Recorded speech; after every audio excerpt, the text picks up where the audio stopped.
The Battle of Britain, summer 1940. Nazi Germany dominates the continent, and now on the horizon lies an island where resistance remains. Operation Sea Lion, a possible landing on the British Isles, depends on a simple condition. The Germans must have complete control of the skies. Thus began a campaign that would become the first major military operation in history to be waged entirely in the air. It was not just the glory of pilots and heroic battles above the clouds. It was a complex system of reconnaissance and command, industrial mobilization, and the moral titanism of an entire nation. The German goal was pragmatic: destroy RAF fighter command and secure the air superiority necessary for an island landing. Easier said than done.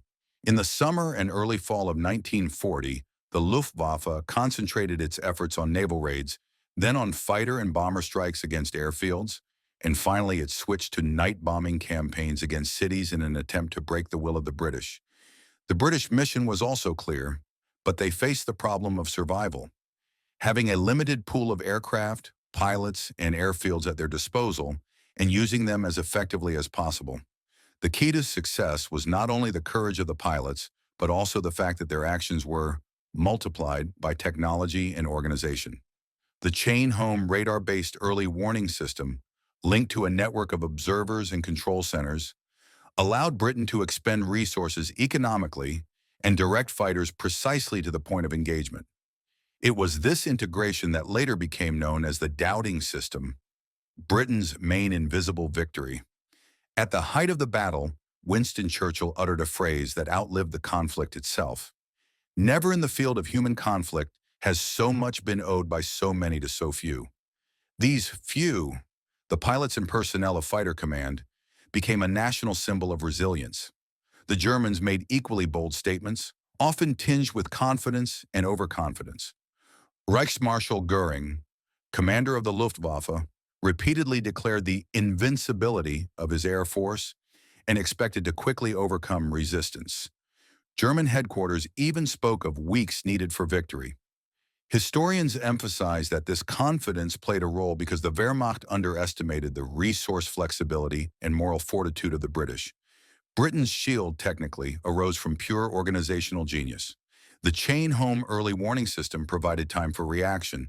Stations detected forming bomber formations while still over France, transmitting the data to the central filtration room at Bentley Priory. From there, the information was forwarded to group headquarters and then to sector controllers who issued takeoff orders to specific squadrons.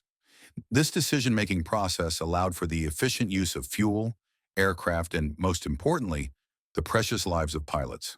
The forward information team became a true force multiplier for those with limited resources. July. First test attacks on naval convoys. The Germans were looking for vulnerabilities and simultaneously training. Naval columns, ports, and coastal airfields were raided, giving pilots a chance to test British defenses.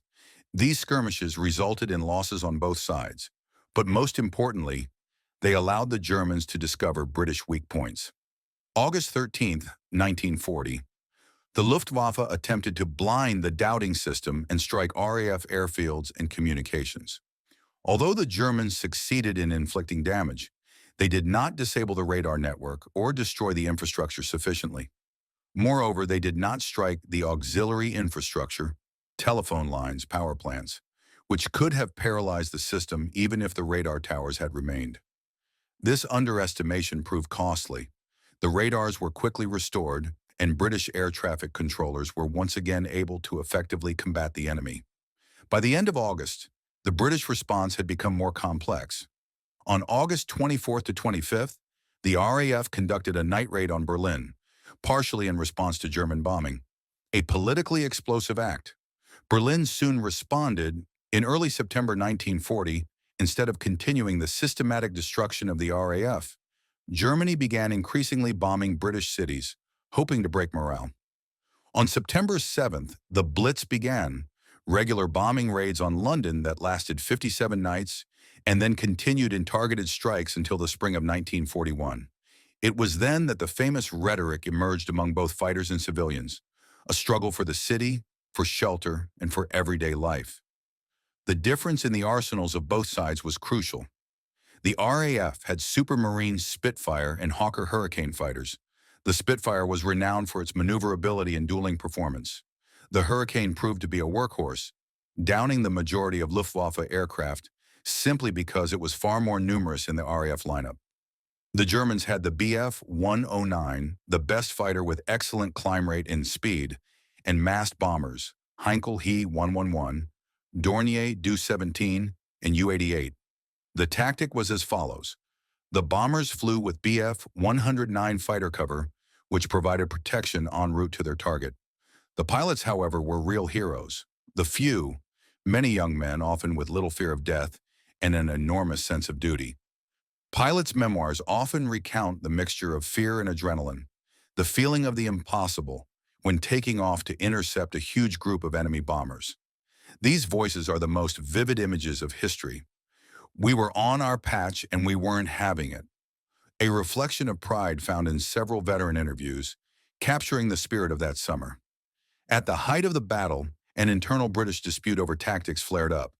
The commanders of 11 Group, led by Avis Weismer Keith Park, favored a quick pinpoint detachment of a company for immediate interception in the desired sector. Proponents of the Great Wedge, particularly Trafford Lee Mallory, and supporters from the Duxford bases, insisted on assembling larger squadrons for a more powerful strike. But these squadrons arrived later, wasting precious time.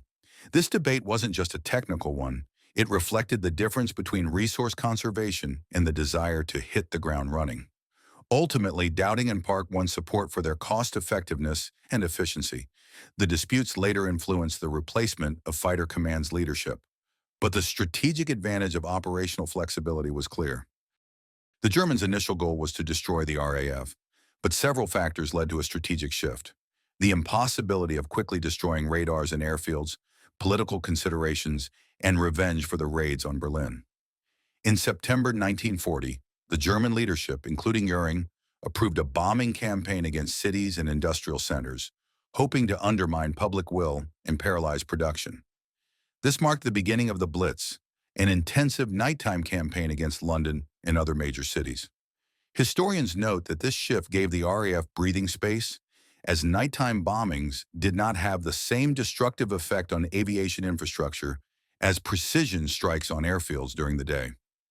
One post-war account noted that even Hitler spoke of the possibility of breaking the British. He hoped the attacks might drive 8 million Londoners mad, emphasizing the idea of total psychological pressure as the goal. September 7, 1940. Black Saturday marked the beginning of a cycle of nighttime strikes on East London and the docks, when hundreds of aircraft dropped a combination of incendiary and high-explosive bombs. The fiery period began, during which cities, warehouses, and residential areas burned for nights on end. The British, however, demonstrated remarkable resilience. A civil defense system, leaf blowers, rescue teams, the regulation of the evacuation of children, Operation Pied Piper, and efforts to preserve industry helped minimize social collapse. The cultural slogan, "Keep calm and carry on," in mass discipline bolstered morale and allowed the country to hold on.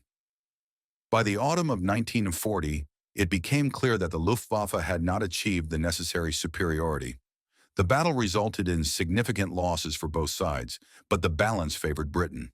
The Germans lost not only aircraft, but also experienced pilots. Their training system and reserve depth prevented them from quickly replacing losses.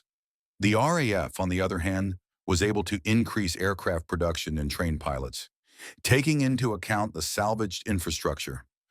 By October 31, 1940, Operation Sea Lion was effectively postponed and then canceled.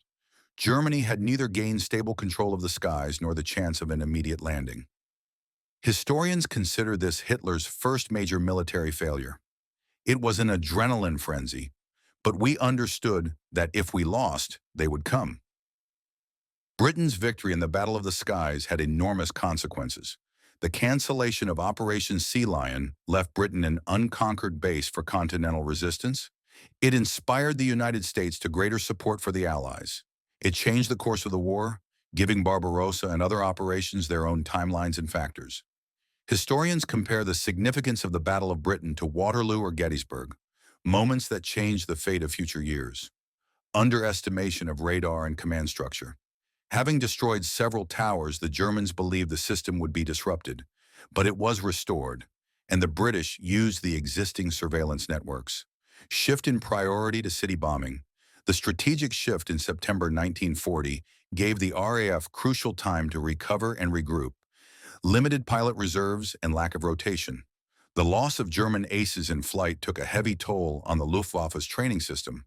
The Battle of Britain is the story not only of pilots, but also of engineers, air traffic controllers, pilots, civilians, and leaders. It is a demonstration of technology, organization, morale. Adequate tactics can offset the enemy's numerical superiority. If Britain had fallen in the fall of 1940, the world might have taken a different shape. Instead, the island stood firm, and from its hangars and docks, the further path to the liberation of Europe was born.